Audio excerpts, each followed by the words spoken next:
Thank you for watching the Shikama Live Show with your host Shikama. In this video, I want to answer one question, and my research has not given me an answer. So I'm going to give you an answer from my experience, my studies. I have a degree myself, People are saying, well, where did you get that from? Well, I am an authority. I have a degree. So the question is what? Property values drop when blacks move in. Because, and that's the question that is not answered by any research, because nobody wants to actually talk about it, nobody wants to discuss it.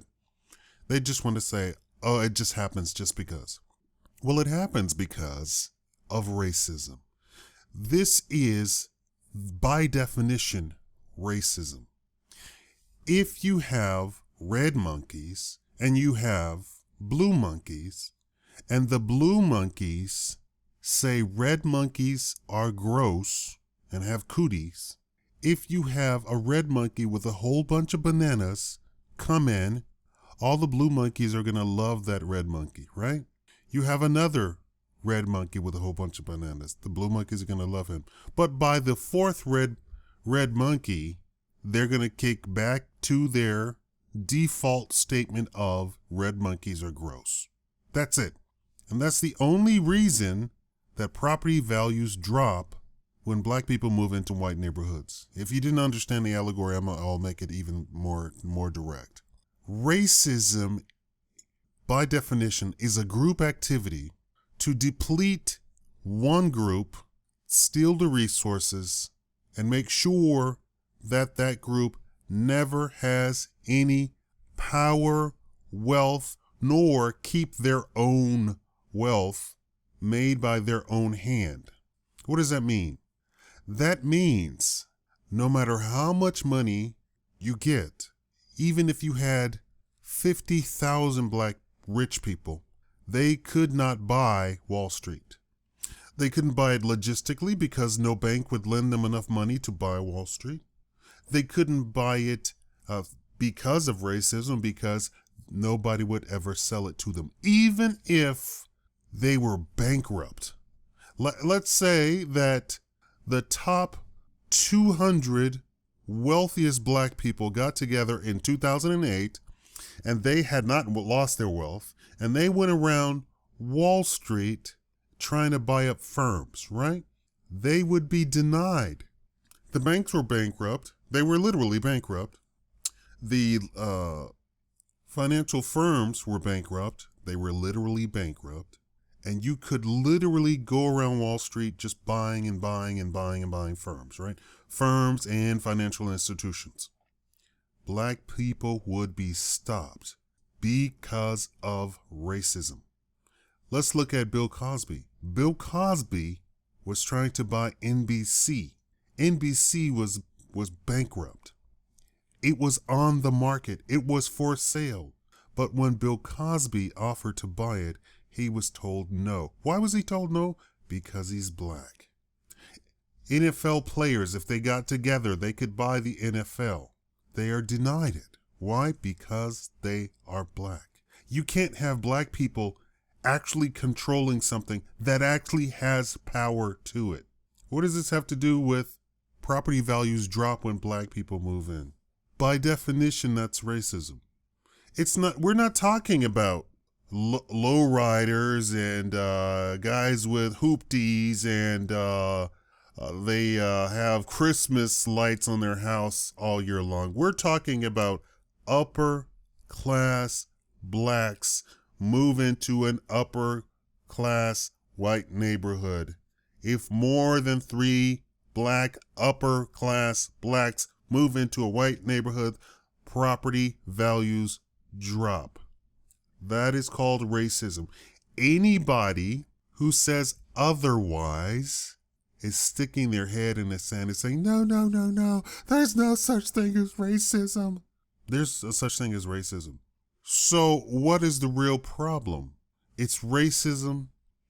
You can't combat it on its face because people are in denial.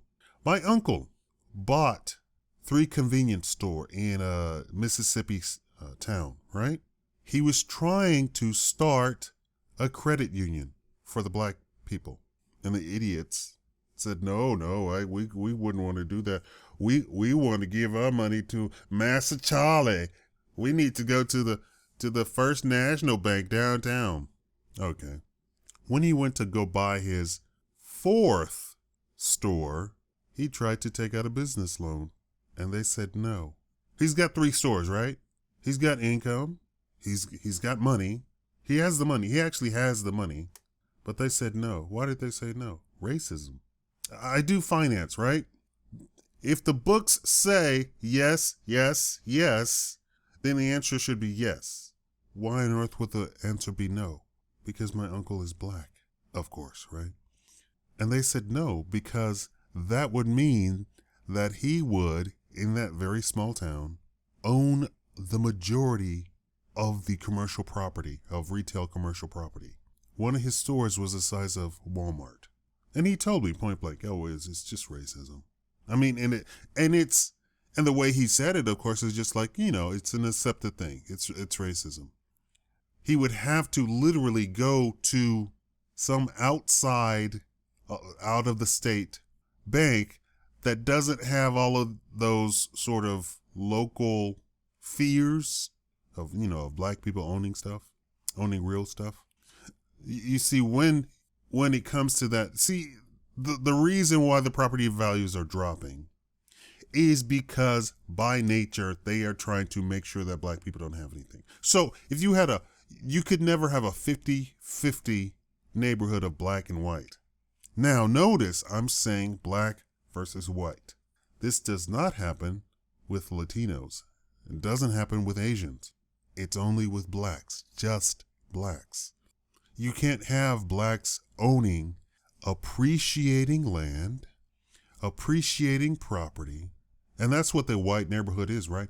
It's appreciating land. The land value goes up. The property value goes up when whites are there. All whites, right? You could never have a 50% black owned housing segment along with a 50% white, and it be appreciating land, appreciating property. Black upper class who live in an area where more than 3 black families are always has depreciating land values, and white people move out of the area. Always. And once again, everybody goes, oh, well, I'm sure they got hoopties. I'm sure they got a car in the grass that they don't cut. You couldn't live there if you had that. You couldn't live there at all. At all. So that stupidity is out the window. We're talking about upper class and middle class black people. They don't have any of that. So that's the problem. The problem is racism. Now, I keep saying I'm a Capricorn. I'm a practical guy. If we're given the problem that it's racism, okay, I'm adult enough to accept it. Yes, there is racism. What do we do about it? And I'm here to say, don't do anything about it. We need to work on the all-black middle class, the all-black upper class. They even said if you had 100% all-black upper class neighborhood, the land value depreciates. The state, the city, the assessor, they're all going to start depreciating the land value. Why? Simply because the black people are living there. I'm going to tell you this story. In Louisiana, a whole bunch of black people, upper class black people, got a contractor, a developer, land developer, to make an area, buy an area outside of town, 2-story gorgeous houses, and they all moved in. Gated community. The city of Monroe, Louisiana, expanded their border to include that area and then moved projects right next to that development. They couldn't stand it. And nothing that those wealthy black people could do could persuade them not to do it. And on the city board, of course, sat black people. And even the black people, and they said, well, that's a perfect area for new projects. You don't even have the population for the projects. So they then moved people who were living in the then projects to that projects, just so the land values, of course, could drop. This was outside of the city limits originally. And that, of course, destroyed the land value of the wealthy black neighborhood. Destroyed it, just depleted it. When people say racism doesn't exist, I'm just flabbergasted that they would be so stupid. It exists. So what do we do about it? I'm not a person of lofty Buddhist Zen master, blah, blah, blah, but I'll look into the future and say we can do something with a 50-year plan, but I'm mostly in the here and now. What can we do now? We can't do anything about racism. I don't even care about racism. And that should be the attitude of every black person. We don't care about racism. What can we do? What we can do is, and this has already been studied, that a lot of black middle and upper middle class and upper class blacks live in areas that are not suitable to their class. So you can have an upper class black living in a middle class black neighborhood. You can have a middle class black live in a lower class black neighborhood. The very first thing we have to do is do those things to make sure that the land value in your area appreciates. What does that mean? That means that, of course, you take care of the facade of the house. So the curb appeal has to be stellar. We moved into this area. This is an all black area, right? Me and my roommate. My roommate's white. Supposedly the house was renovated, but it's still not up to my standards. Now, keeping in mind of the area, we are doing our own renovations. And as we do stuff, as we have contractors coming in and out and workers coming in and out, fixing the wall, building a brand new wall, painting the wall, doing a stucco on the wall, landscaping, all of that sort of stuff. Now I notice that the other blacks in the area are doing the same thing. They're coming by asking our workers how much do they charge for this and that. What does that tell you? That tells you that they just don't know. They don't have the connections to do this. They don't know to go to a contractor periodical and put in an ad and say, I'm going to take bids. I need at least 10 bids. Come by my house and bid on this stuff. Just in a day, we had a contractor, the neighbor hired a contractor to come and trim his trees. No such thing existed a few months ago. But because we have these people coming in and out and people are seeing all this activity, they look at what they can do to their house. Can I paint my house? Should I paint my house? And we have black people walking by. It's like, oh my God, your wall is so beautiful. Oh my God, your property is so beautiful. This is so great. And the workers are just busy working around them. Black people are industrious. So what's the solution about property values? Don't move to white areas. Don't move to white areas. It's the same exact story as those black people who were wealthy, who created their own community, and their property values were destroyed. You go to the white area, here comes Lord Tyrone and Mistress Bessie Sue. I'm trying to think of black names, but I'm failing hard. Who are wealthy. Then more black people come to the area, and then the property value drops. What does that mean? That means you're losing money. That's what that means. You don't have to, this is 2014, you don't have to move to white areas any longer. We can do for ourselves. We don't have to look to white people. We can do for ourselves. And you have the communist black people who say, well, those black people should donate to the black neighborhood anyway. I'm not on their side at all, but I'm saying you can encourage your neighbors. You don't need a HOA, but you can encourage your neighbors to do stuff. We have people going around gathering all the would-be gang members and doing neighborhood cleanups. A lot of the people who are in these middle-class houses are old. Black people are old. House paid off. Don't take care of the house. Why? Because they're old. Their children have moved away. They're in the big city, or they're in the middle of the city in a loft somewhere, losing money. My solution for the rest of the video series is going to be to not look to white people for anything. Nobody needs it. White people don't look to other people for anything. Asians don't look for other people for anything. Latinos don't look to other people for anything. Latinos can move into a horrible area, terrible area, but then buy up all the businesses. And then within 10 years, the area doesn't look anything like it did before. Gay people can move into a horrible area, renovate everything, and just be happy as, and raise the property value 100%. And the people who still live there can't afford 100% property taxes. So they have to move out. And then more gay people move in and renovate that space as well. That's what black people have to do. We have to emulate the Jews. We have to emulate the Italians. We have to emulate the Mormons. Build our area up. Build. Life is a role-playing game. Black people don't understand. And it's not that black people are just lazy or anything like that. Like I said, like when we brought all our workers here and people started questioning the workers, how much do you do for this? It's because they just didn't know. But we gave them an idea. You can have people come to your house, fix up your house, and fix it up professionally because they're professionals. And I'm slowly steering my roommate to renovate this, and that, and the other, blah, blah, blah. And I tell him, hold off a little, build up capital, save your money, then you can pay off this, and then you can have them do something else.